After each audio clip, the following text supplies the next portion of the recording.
La canicule donc, a induit une demande très importante sur l'électricité. Le système électrique en général a répondu à cette situation.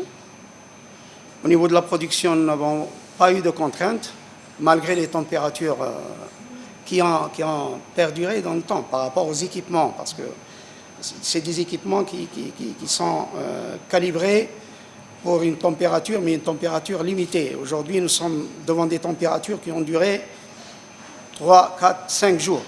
Et là, les équipements, s'ils tiennent le premier jour, le deuxième, il leur arrive, s'ils ont des points faibles, de lâcher.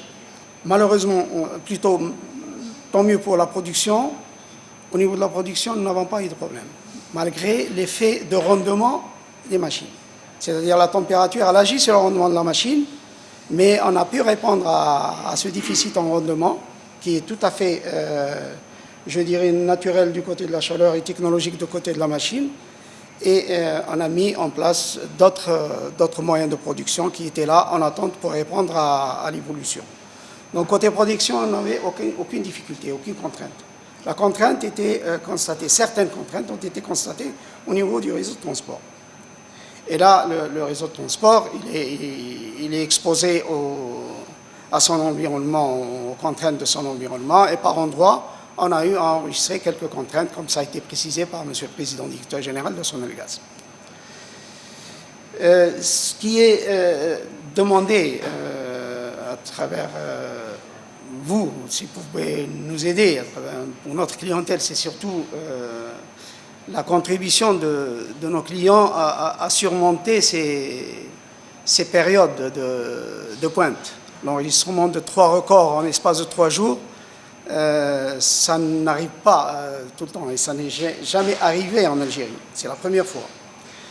Donc, pendant les heures de pointe, et la pointe du jour, elle ne dure que 3 heures de temps, de 13 heures à 16 heures.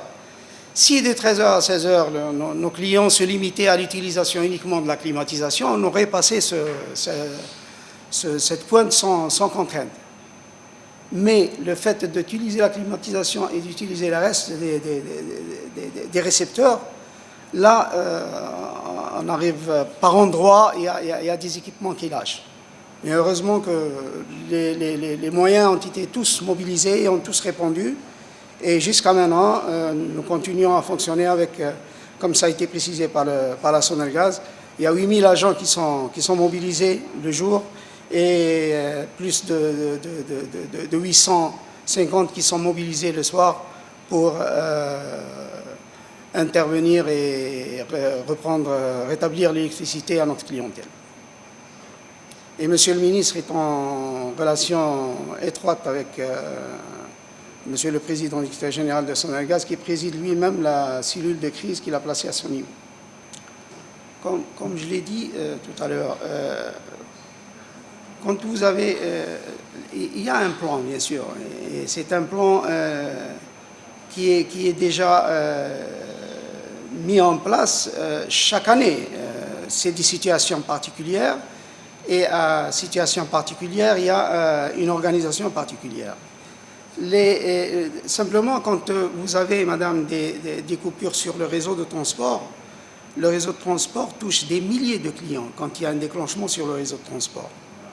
Le réseau de distribution, vous avez deux types de réseaux. Vous avez le réseau moyenne tension, qui touche quelques centaines, jusqu'à 2 milliers, 3 milliers de clients. Et vous avez le réseau basse tension, qui touche à peine une centaine de clients, sans plus. Quand vous avez des pannes qui viennent en même temps, l'effort il est canalisé sur les ouvrages qui remettent l'électricité au plus grand nombre de clients.